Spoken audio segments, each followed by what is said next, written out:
নমস্কার বন্ধুরা, অলৌকিক চ্যানেলে আপনাদের সকলকে স্বাগত জানাচ্ছি।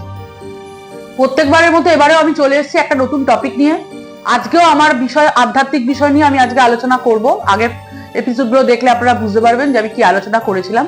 আজকে আমি আলোচনা করব মেডিটেশন বা যোগ নিদ্রা বা ধ্যান যাকে বলে, সেটা কি, আর সেটা করলে মানুষের কি উপকার হয়। মানুষের প্রচুর উপকার হয় এই যোগ নিদ্রা বা মেডিটেশন করলে। সেটা করলে কি উপকার হয়, সেটা এক্স্যাক্টলি কিভাবে করে, সেই সম্পর্কে আজকে আমি আপনাদের কাছে অলৌকিক চ্যানেলে আলোচনা করব। আলোচনা শুরু করার পূর্বে আমি বলবো যে আমার এই ভিডিওটা যখন দেখা শুরু করবেন, প্রথম থেকে শেষ অবধি প্লিজ দেখবেন, স্কিপ করবেন না। আর যদি ভালো লাগে একটা লাইক দেবেন, কমেন্টও করতে পারেন আর শেয়ারও করতে পারেন। আর যদি আপনি এই ভিডিওতে নতুন হন তাহলে অবশ্যই পাশে থাকা বেল বাটন ক্লিক করবেন প্রত্যেক সপ্তাহে আমার নতুন নতুন ভিডিও পাওয়ার জন্য। এবার আমি আমার বক্তব্যে ফিরছি। এবার প্রথমে আমি বলবো যে ধ্যান বা মেডিটেশন একটা কি জিনিস। ধ্যান বা মেডিটেশন যেটাকে আমরা বলি যোগ নিদ্রা, সেটা একটা প্রক্রিয়া। সেটা যখন করা হয় তখন চোখ বন্ধ করে এবং এটা আধা নিদ্রিত অবস্থাতেও করা হয়ে থাকে ধ্যান। এটা করলে এটা মানসিক একটা তৃপ্তি পাওয়া যায়। এই তৃপ্তি লাভ করার জন্য এবং ধ্যানটা করা হয় এবং স্ট্রেস দূর হয়।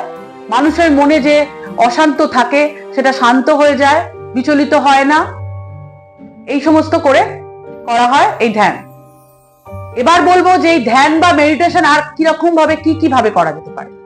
এই ধ্যান বা মেডিটেশন আপনারা প্রাণায়ামের মাধ্যমেও করতে পারেন। প্রাণায়াম বলতে আমরা কি করি, নিঃশ্বাসকে কখনো ছাড়ি কখনো ধরি। এই প্রাণায়ামের মাধ্যমেও যোগ নিদ্রা বা মেডিটেশন যে প্রক্রিয়াটা আছে সেটা আপনারা করতে পারেন। তৃতীয় করতে পারেন, সেটা হচ্ছে যে একটা কোনো আপনার প্রিয় বস্তু, তার দিকে এক দৃষ্টিতে তাকিয়ে থাকবে মনোযোগ সহকারে। সেই বস্তুর ওপর আপনারা যদি এক দৃষ্টিতে তাকিয়ে থাকেন, তার মাধ্যমেও আপনাদের কি হবে, মেডিটেশন, ধ্যান বা যোগ নিদ্রা যাই বলুন না কেন করতে পারে। এটা করলে মানসিক তৃপ্তি লাভ হয়, মানসিক শান্তি হয়। শুধু তাই নয়, এমনকি আমাদের শরীরের স্বাস্থ্যও কিন্তু ভালো থাকে। অনেক সময় দেখা যায় যে স্বাস্থ্য ডিটোরিয়েট করছে, কিন্তু এই ধ্যান বা মেডিটেশন বা যোগ নিদ্রা যদি করেন তাহলে কি হবে যে শরীরের স্বাস্থ্য কিন্তু ধীরে ধীরে উন্নতি সাধন করবে। আর এবার আমি বলবো যে এই যোগ নিদ্রা বা মেডিটেশনের উপকারিতাটা কি। প্রথম উপকারিতা হচ্ছে যে আমরা যদি এই ধ্যান বা যোগ নিদ্রা করি তাহলে কি হবে, তাহলে আমাদের মানসিক তৃপ্তি বোধ হবে এবং আমাদের জীবনের যে স্ট্রেস আছে, যে টেনশন, দুশ্চিন্তা যেগুলো আছে, সেগুলো কিন্তু ধীরে ধীরে আস্তে আস্তে দূর হবে। আপনাদের মনটা কিন্তু শান্ত হবে। আপনারা কি করবেন, যে কোনো কাজ আমরা যদি করতে থাকেন করেন, সেটা মনোযোগ সহকারে করবেন এবং সেই কাজে অমনোযোগী হবেন না। খুব সহজেই আপনারা কোনো কাজ সারতে পারবেন এই ধ্যান যদি আপনারা ডেইলি করেন। এছাড়া কি করতে পারেন, এছাড়া আপনাদের শরীরের স্বাস্থ্য কিন্তু উন্নতি সাধন করবে। একটা স্বাস্থ্যের ব্যাপার আছে, সেটাও উন্নতি সাধন করবে। আর কি, ধ্যান বা মেডিটেশন করলে আপনাদের যে অনিদ্রা আছে সেই অনিদ্রা দূর হবে। অর্থাৎ ঘুমের কিন্তু ব্যাঘাত ঘটবে না। খুব ভালো আপনার ঘুম হবে, খুব প্রশান্তির নিদ্রা হবে, কোনো অসুবিধা হবে না। এবং প্রশান্তির নিদ্রা হলে আপনাদের কিন্তু মনের যে ট্রেস আছে সেগুলো কিন্তু আস্তে আস্তে দূর হবে, যদি আপনারা এই ধ্যান বা যোগ নিদ্রা করেন। এটা আপনারা প্রাণায়ামের মাধ্যমেও করতে পারেন এবং কোনো একটা বস্তুর দিকে তাকিয়েও করতে পারেন, সেটা আমি বললাম।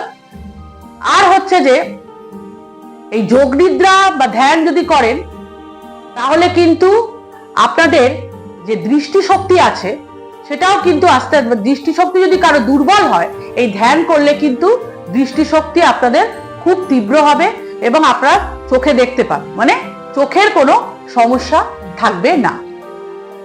তো আজকে আমি আলোচনা করলাম মেডিটেশন কি, মেডিটেশন বা ধ্যান বা যোগ নিদ্রা কি, সেটা করলে আপনারা কি উপকারিতা পাবেন এবং কিভাবে আপনারা ধ্যান বা মেডিটেশন করবেন।